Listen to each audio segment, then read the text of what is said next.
বিসমিল্লাহির রাহমানির রাহিম ওয়ালিল্লাহিল ইজ্জাতু ওয়ালিরাসূলিহি ওয়ালিল মুমিনিন। আরো জোরে বলতে হবে। 63 নম্বর সূরার 8 নম্বর আয়াত। সুবহানাল্লাহ বলেন, আরো জোরে বলেন। 63 নম্বর সূরার 8 নম্বর আয়াতের মধ্যে আল্লাহ জাল্লা জালালুহু বলতেছেন, এ দুনিয়ার মানুষ, ওয়ালিল্লাহিল ইজ্জাতু, ইজ্জত আমি আল্লাহর জন্য। হাজিরিন সামিঈন, আলোচনা দীর্ঘ করব না। হুজুর আমার থেকে মুরব্বী, বয়সে বড়, এলেম কালাম দিক দিয়ে সব দিক দিয়ে হুজুর বড়, সুতরাং আমার উচিত হবে না হযরতকে বসে ভালো আছে বসে, জি আলহামদুলিল্লাহ ভালো আছি, উচিত হবে না সেজন্য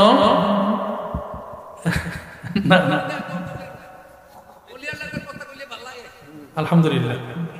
আমার আলোচনার মূল কথা হলো ওয়ালিল্লাহিল ইজ্জাতু ওয়ালিরাসূলিহি ওয়ালিল মুমিনিন। ইজ্জত কার জন্য? আল্লাহর জন্য। আমরা আল্লাহকে আল্লাহ হিসেবে ইজ্জত করব। ওলি রাসূলিহি, আমরা নবীকে আমাদের আল্লাহ রাসূল আমাদের নবী হিসেবে ইজ্জত করব। ওলিল মুমিনিন, আউলিয়া ইকরামদেরকে আল্লাহর মুমিন বান্দা হিসেবে আমরা কি করব? ইজ্জত করব। আল্লাহ আয়াতের শেষের দিকে বলতেছেন, ওয়ালাকিন্নাল মুনাফিকিনা লা ইয়ালামুন, যারা মুনাফিক তারা বোঝে, অর্থাৎ যারা মুনাফিক তারা আল্লাহর শান বোঝে না, যারা মুনাফিক তারা নবীর শান বোঝে না, যারা মুনাফিক তারা আল্লাহর ওলির শান বোঝে না। কথা বলে ঠিক না? ঠিক। তারা বলে কি আল্লাহ মিথ্যা বলতে পারে, বলে না নাউজুবিল্লাহ।